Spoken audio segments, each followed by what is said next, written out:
Happy Labor Day. 49ers practicing right now. Trey Lance no longer has the splint on his finger. It's the right index finger, but he was not throwing or taking snaps during the open period of practice. And Jalen Hurd, again, was off on the side working. He wasn't a full participant during the open period of practice. So there's a lot of question about the status of these two higher profile 49ers players. I'm going to talk about Lance today. I'm going to talk about Hurd today, when we might expect to see them back, what the 49ers might be thinking as far as their return to play and their availability as the season opener at Detroit approaches. Less than a week away, guys. This was the longest offseason ever, and we are now less than a week away from week one, 49ers and Lions. First with Lance. This has all the markings of Kyle Shanahan wanting to confuse the hell out of the Detroit Lions. Go back to before the chipped finger for Trey Lance, right before. First two drives against the Raiders, Shanahan was mixing and matching Garoppolo and Trey Lance with absolutely no rhyme or reason behind it. Garoppolo would be in for 2 plays. Lance would be in for 3 plays. And if you thought that there was going to be a rhyme or reason, like, oh, Trey Lance is going to take red zone snaps, well, guess what Shanahan did at the very end of the first drive?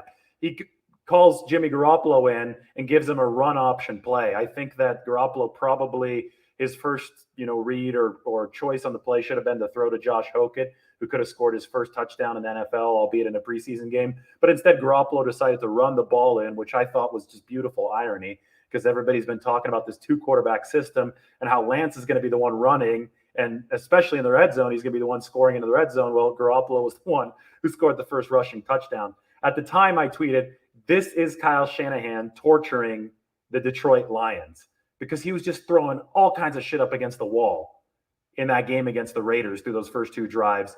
And because there was no rhyme or reason to it, I guarantee you right now it's causing that Lions coaching staff, especially the defensive staff, to be sitting there burning the midnight oil, scratching their heads, trying to find, they're like Russell Crowe in A Beautiful Mind. They're trying to find some kind of pattern to what Shanahan has been doing with Trey Lance when there is no pattern there. Now, when Lance is healthy, when the 49ers use both Garoppolo and Lance during the regular season, there will be a method to the madness. But why reveal that method during the preseason when it's going to cause the Lions to waste more practice time practicing for something that they don't know is coming?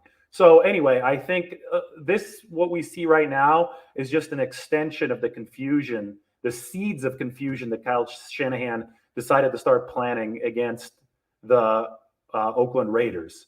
And now that Lance has broken his finger, or chipped his finger, I guess a break always sounds worse, but I think the reason the 49ers have been so adamant on calling it a chip, have been so adamant on saying, well, Trey might be back within 7 days, is to perpetuate the confusion on Detroit's side. Because if there's still a chance that Lance is going to play, the Lions still have to prepare for Trey Lance's plays, and it makes life much more difficult for them. At practice today, Trey Lance had the splint off. He had it on as recently as Saturday when the 49ers had their big preseason disco-themed party. So the splint was off, but he still wasn't taking snaps during the open period, and he still wasn't throwing the football during that open period. And Jimmy Garoppolo and Nate Sudfeld were. You have to remember that this was already a game week practice. The 49ers are installing the Lions game plan. So if Trey Lance can't throw during team drills, which are closed to the media, so we won't know if he did or not, and Shanahan's not speaking today. But if he can't throw then, he's already missing on game prep stuff, which leads me to believe that his package, if there was one planned for Sunday, is likely shrinking by the minute as he's not available to actually implement and practice stuff. And as you can imagine, for a rookie, it'd be more important than for a veteran. So I think it's in Kyle Shanahan's and the 49ers' best interest to perpetuate uncertainty about Trey Lance. And by taking the splint off today, you perpetuate that uncertainty. He was still gripping the football, so he was making progress. I think that's good news for the 49ers, but he's still not throwing. So we're kind of leaving this whole Monday in this state of, well, it could go either way, right? And I think that's exactly what Shanahan wants the Detroit Lions to think. In all likelihood, if you had to make me guess, I don't think we see Trey Lance on Sunday unless he comes out full go on Wednesday. 49ers have a Players' Day off on Tuesday. So what I'm going to be doing is I'm going to be watching Trey Lance's status very closely on Wednesday. Shanahan will talk about it on Wednesday. I don't think Shanahan will want to divulge anything for the reason that I just outlined. But let's watch it on Wednesday. If I had to guess, you don't want to go out. I mean, this is a fracture. I mean, a chipped finger. There's a bone chip in the finger. It's a fracture. Common fracture return to play timelines are 4 to 6 weeks for that fracture to heal. Fine, it's a smaller chip, so maybe the 49ers think it might only take a couple weeks or 7 days, as they initially said. But I think a lot of that is to perpetuate the uncertainty that I was talking about. And why, when you have insurance for Trey Lance and Jimmy Garoppolo, would you want to rush him back, especially when his head's going to be swimming as a rookie in his first NFL action? So if you look down the road, and 4 weeks is that Packers game. So maybe the 49ers wait till Trey Lance is fully healed, fully ready to grip the football and throw it, and not just be a running threat, but also be a throwing threat. Maybe that's what they wait for. But again, I don't know. So I want to wait to see Wednesday's practice to see what the exact timetable is. But I would be wary of Shanahan's misinformation here for the sake of getting a competitive advantage against the Detroit Lions. On to our next question, Jalen Hurd. There are a lot of people freaking out about this, but this just seems to me like it was the obvious plan all along. Jalen Hurd was never fully healthy during training camp. And here, let's not hold this against Jalen Hurd.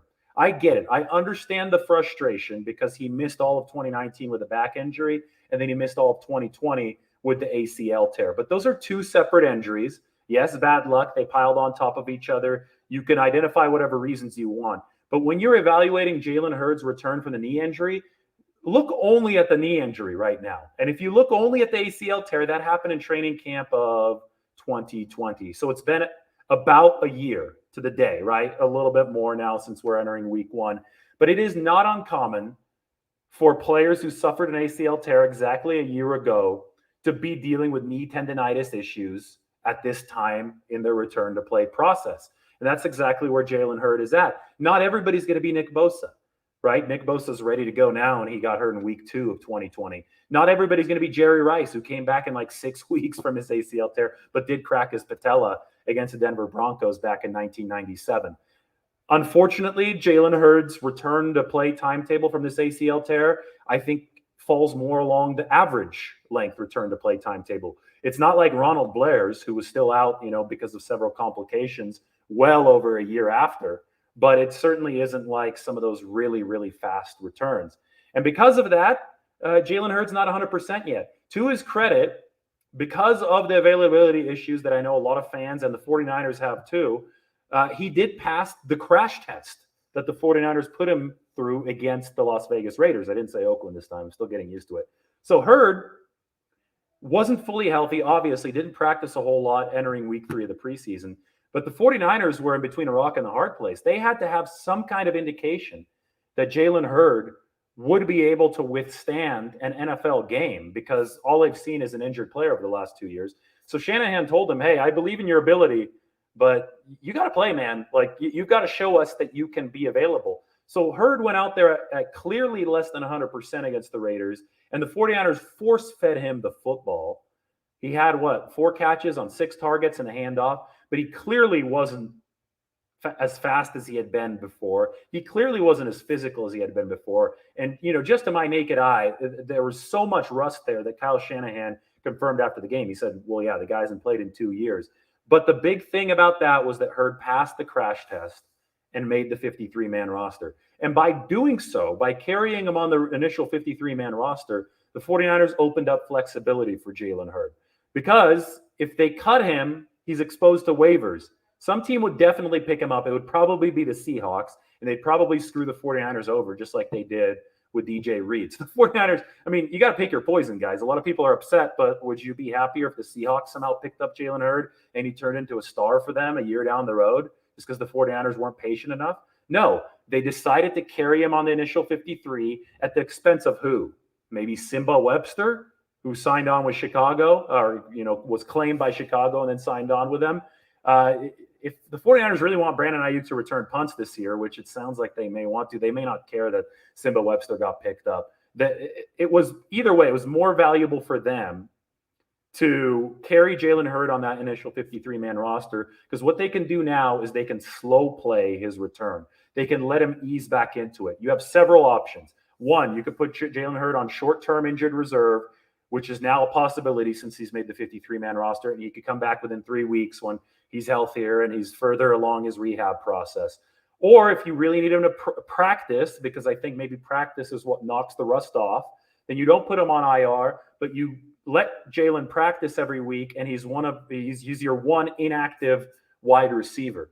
I think there's more Shanahan disinformation that has come along this route, because last week I asked Kyle, do you believe that Jalen Hurd will be full go without restriction, ready to contribute for you in week 1 at Detroit? And Kyle told me, yeah, that's what I expect. I expect Jalen to be back at practice this week, the week that we're talking about right now. I expect him to get through Wednesday, Thursday, Friday, and I fully expect him to be one of our 5 active receivers for the game against Detroit. Well, I was skeptical of that then, as you saw through Twitter. Maybe I said on a video, and I'm even more skeptical of it now because Jalen Hurd during the open portion of Monday's practice wasn't out there. And that leads me to believe that this is still a slow play, that the 49ers are going to be working Jalen Hurd in. Based on everything I've seen with my eyes, it's a slow play. That's what's happening right now. And it's not going to be Jalen Hurd as one of the top 5 wide receivers in week 1, maybe not even week 2, maybe not even week 3. But if he is rounding into form by weeks 5, 6, even 8 or 9, if you're slow playing him and he becomes a big time contributor, if he lives up to that potential because you took your time with him, then it all ends up worth it. And it's not that big of a cost to the 49ers. Again, it might have been Simba Webster who they carried instead if they had decided to cut Jalen Hurd, but they didn't. And now they have plenty of receivers to run through that big slot position. They're heavy on big slot between Sanu, Juwan Jennings, and then Jalen Hurd. So in my opinion, Kyle Shanahan just wants the Detroit Lions to have to prepare for as much as possible. And if he says that Jalen Hurd is going to be one of those 5 receivers, they have to prepare for Jalen Hurd, who obviously has a full package of plays. He could get handoffs, he could block, and he can run pass patterns. It makes life harder for the Lions if they think that Hurd might be available. But if the Lions are watching this, they might breathe easier. Sorry for giving away my opinion. It's not a state secret. The Lions are watching this. Hurd is obviously being slow played back into things. Maybe he comes out there and resurrects right on Sunday and he's ready to play. And I'm proven wrong, but this is just me reading the tea leaves of what's going on. One more interesting injury update. Emmanuel Moseley was reportedly off on a side field today, running instead of practice, which is concerning, but it makes sense that the 49ers signed Josh Norman, veteran quarterback, on Sunday. It was made official today. As I told you guys on the video Sunday, the likely corresponding move was cutting Dante Johnson. That's what the 49ers did. So Josh Norman is now their veteran cornerback depth. And Moseley, who's been dealing with a hamstring issue, if he isn't available to go on Sunday against the Lions, I think the 49ers start Josh Norman opposite Jason Verrett, because I don't see them wanting to go with Deommodore Lenoir, who's the top rookie option in week 1. Just food for thought, but there's a chance that Josh Norman starts Sunday. Again, for all these injuries, for Lance, for Jalen Hurd, for Emmanuel Moseley, Wednesday's practice is going to be big, and watch it there. All right, guys, thanks. Time to go track some interviews since that's what I'm doing today from back home for 49ers practice. All right, take care, guys.